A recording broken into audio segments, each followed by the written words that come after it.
ಪಾರ್ವತಿ ಹೇಳು. ಅಮೆರಿಕಾಯಿಂದ ವೆಂಕಟ್ ಟ್ರಂಪ್ ಮಾತಾಡ್ತಿದ್ಯಾ? ಅಂದ್ರೆ ಅದು ನಾನು ಗ್ಯಾಸ್ ಪ್ರಾಬ್ಲಮ್ ಬಂದು ಎಲ್ರೂ ನನ್ನ ಉಪ್ಪಿನಕಾಯೇ ತಿಂತಾ ಇದ್ದಾರಾ? ಅದು ಎಣ್ಣೆ ಅಂಗಡಿಯಲ್ಲಿ ಎಲ್ರಿಗೂ ಉಪ್ಪಿನಕಾಯಿ ಕೊಟ್ಟಿದ್ದೀನಲ್ಲ. ಪಾರ್ವತಿ 10 ಲಕ್ಷ ಸಾಲ ಮಾಡಿ ವ್ಯಾಪಾರ ಮಾಡಿದ್ರೆ ಏನೇನೋ ಬೊಗಳೆ ಬಿಟ್ಟು ನಮ್ ಕಿವಿಗೆ ಹೂ ಮುಡಿಸ್ತೀಯ ನಿನ್ನ. ಆದ್ರೂ ಅಣ್ಣ, ನೀವ್ ಮೋಸ ಮಾಡೋದಕ್ಕೆ ನಾನು ಸಿಕ್ಕಿದ್ದ? ಇವನ್ಗೆ ಹೀಗಲ್ವೇ, ರಾಜಾರಾಮನ್ ಹೇಳಿದ್ರೆ ಇವನ್ ಕತೆ ನೆಟ್ಟಿಗೆ ಮಾಡ್ತಾನೆ. ಭಾವನವ್ರೀಗ ಬೇಡ ಬೇಡ ಬೇಡ. ಅಲ್ಲಿ ನೋಡಿ ಭಾವನವ್ರೆ ಬಂದ್ರು. ನಮಸ್ಕಾರ ಭಾವನವ್ರೆ, ನಮಸ್ಕಾರ. ಹ ಅಯ್ಯೋ, ಓಡೋದ್ನೆ, ಓಡೋಗ್ಬಿಟ್ಟ. ಹೋಗಿ ಹಿಡ್ಕೊಳೆ.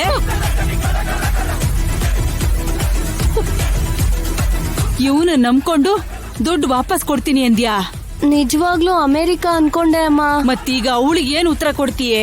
ಇನ್ನೇನ್ ಮಾಡೋದು, ಕಾಲಿಗೆ ಬಿದ್ದು ಏನಾದ್ರೂ ಕೇಳ್ಕೋಬೇಕು. ನಿನ್ನೆ ಅವ್ರ ಮನೆಗೆ ಹೋಗಿ ಬಡ್ಡಿ ಸಮೇತ ಮುಖದ ಮೇಲೆ ಬಿಸಾಕ್ತೀನಿ ಅಂತ ಏನೇನೋ ಹೇಳ್ದಿಯಲ್ಲೇ.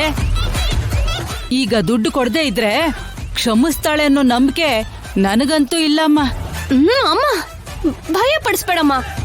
ಏನಾಗತ್ತೋ ಏನೋ, ಏನಂತಳೋ ಏನೋ.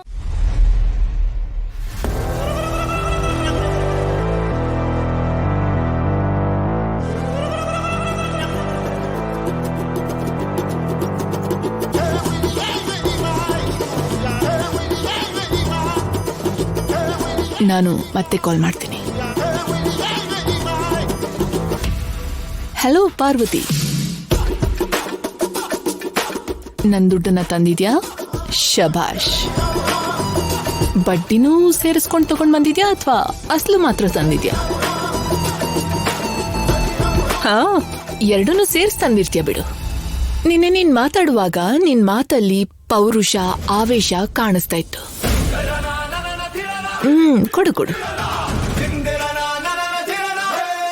ಪಾರ್ವತಿ ದುಡ್ಡು ಕೊಡೋಕೆ ಮುಜುಗರ ಪಡ್ತಾ ಇದ್ದಾಳೆ, ಹೋಗಿಸ್ಕೊ. Okay madam. ನನ್ನ ಹತ್ರ ದುಡ್ಡು ಇಲ್ಲ ಅದ್ಗೆ.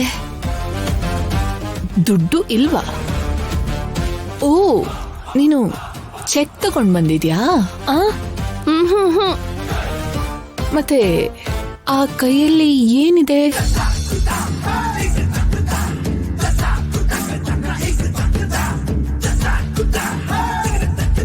ಅತ್ಗೆ, ನನ್ ಹಾಗೆ ನೋಡ್ಬೇಡಿ ಅತ್ಗೆ, ನನಗ್ ಭಯ ಆಗ್ತಿದೆ. ನಿನ್ನೆ ನೀನ್ ಇಲ್ಲಿಗೆ ಬಂದು ಏನ್ ಮಾತಾಡ್ದೆ ಅಂತ ಒಂದ್ಸಲ ನೆನಪು ಮಾಡ್ಕೊ. ಮಾತು ಜೋರಾಗುತ್ತೆ, ಅಗತ್ಯ ಬಂದ್ರೆ ಕೈಯೂ ಎತ್ತಬೇಕಾಗತ್ತೆ, ಇನ್ನೂ ಅವಶ್ಯಕತೆ ಬಂದ್ರೆ ನಾನ್ ಯಾರು ಅಂತ ತೋರಿಸ್ಬೇಕಾಗತ್ತೆ. ಎಷ್ಟು ನಿನ್ ಸಾಲದ ದುಡ್ಡು? After all 10 lakh. 10 ಲಕ್ಷಕ್ಕೆ ಬಡ್ಡಿ 50,000 ಸೇರಿಸಿ ಇವತ್ತು ರಾತ್ರಿ ನಿನ್ ಮುಖದ ಮೇಲೆ ಎಸಿತೀನಿ. ಅಯ್ಯೋ ಬಿಡಿ ಅತ್ಗೆ. ಅತ್ಗೆ ನಾದ್ನಿ ಅಂದ್ಮೇಲೆ ಈ ತರ ಚಿಕ್ಕ ಚಿಕ್ಕ ಮಾತುಗಳು ಆಗ್ತಾ ಇರುತ್ತೆ ಅಲ್ವಾ? ಆಹಾ, ಮತ್ತೆ ನನ್ ಮುಂದೆನೆ ಚಿಟ್ಕೆ ಹೊಡಿತಾ ಎಲ್ಲ ಮಾತಾಡ್ತಾ ಇದ್ದೆ.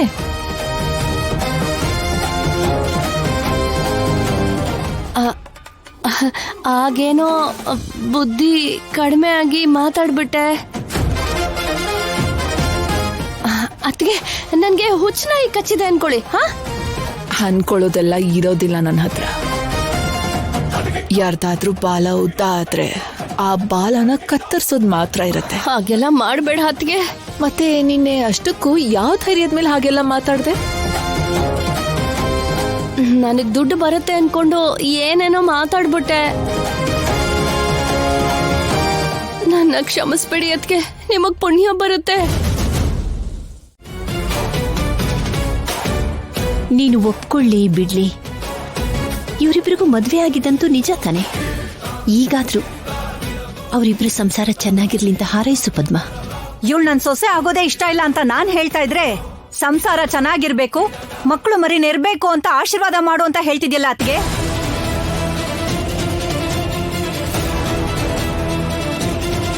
ಇವಳು ಯಾವಾಗ ನನ್ ಮಗನಿಂದ ದೂರ ಆಗ್ತಾಳೋ ಬೇರೆ ಸಂಬಂಧ ತಂದು ನನ್ ಮಗನಿಗೆ ಮದ್ವೆ ಮಾಡ್ಬೇಕು ಅಂತ ನಾನ್ ಕಾಯ್ತಿದ್ದೀನಿ.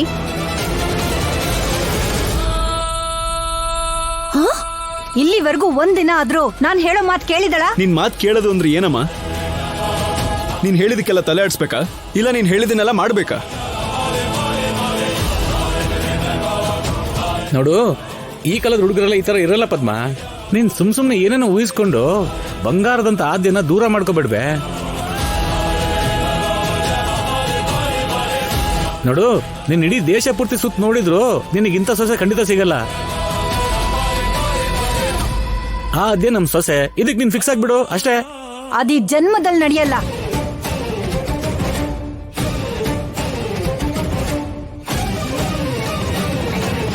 ಇವಳು ಯಾವತ್ತಿಗೂ ನನ್ ಸೊಸೆ ಅಲ್ಲ, ಆಗಿಲ್ಲ, ಮುಂದಕ್ಕೂ ಆಗಲ್ಲ. ದೇವ್ರೆ ಬರ್ದಿರೋ ಹಣೆ ಬರಹನ ನೀನ್ ಹೇಗ್ ಬದಲಾಯಿಸ್ತೀಯ ಪದ್ಮ? ಇವರಿಬ್ರು ಗಂಡ ಹೆಂಡತಿ ಆಗ್ಬೇಕು ಅಂತ ದೇವ್ರು ಯಾವತ್ತೂ ಬರ್ದ್ಬಿಟ್ಟಿದ್ದಾನೆ. ಅದನ್ನ ನೀನ್ ಅರ್ಥ ಮಾಡ್ಕೋಬೇಕು. ನೀನೇನ್ ಬೇಕಾದ್ರೂ ಹೇಳತ್ಗೆ, ಇವರಿಬ್ರು ಒಂದಾಗೋದು ಮಾತ್ರ ನನಗ್ ಸ್ವಲ್ಪನೂ ಇಷ್ಟ ಇಲ್ಲ. ಅಮ್ಮ, ನಮ್ ಬಗ್ಗೆ ಮಾತಾಡ್ತಾ ನೀನ್ ಮ್ಯಾಟ್ರೆ ಮರ್ತೋಗಿದ್ಯಾ? ಅಲ್ಲಿ ಟೆಂಡರ್ ಕೆಲಸ ಹೇಗ್ ನಡೀತಿದ್ಯೋ ಏನೋ, ಹೋಗ್ ನೋಡು. ಅಯ್ಯೋ ನಿಜಾನೇ ಕಣೋ, ಸರಿಯಾದ ಸಮಯಕ್ಕೆ ನೆನ್ಪಿಸ್ದೆ. ₹1,00,00,000 ಟೆಂಡರು, ಅದಕ್ಕೆ ನಾನೇ ಓನರು. ಹೋಗ್ಬೇಕು. ಹೊರಡು. ನೀನ್ ಬಂದ್ರೆ ಮಾತ್ರ ಸುಮ್ನಿರಲ್ಲ. ಅಮ್ಮ ಆದ್ಯ, ಅವಳು ತಾನೇ ಓನರ್ ಅನ್ಕೊಂಡು ಅಲ್ಲಿ ಏನೇನೋ ಮಾಡ್ಬಿಡ್ತಾಳಮ್ಮ. ಲೇ, ನೀವಿಬ್ರು ಬೇಗ ಹೋಗಿ ಅದೇನಿರ್ತಿದ್ರು ನೋಡ್ರಪ್ಪ, ಏನಾರು ಮಾಡ್ಬಿಡ್ತಾಳೆ. ಹಾಗೆ ಆಗ್ಲಿ ಮಾವ. ಸೀನು ಬಾ. ಹೋಗಿ ಬೇಗ. ಈ ಅತ್ತೆ ಸೊಸೆ ಒಂದಾಗ್ತಾರೋ ಇಲ್ವೋ, ಒಂದಾಗ್ಬಿಟ್ರೋದು ಯಾವಾಗ ಆಗ್ತಾರೋ ಏನೋ.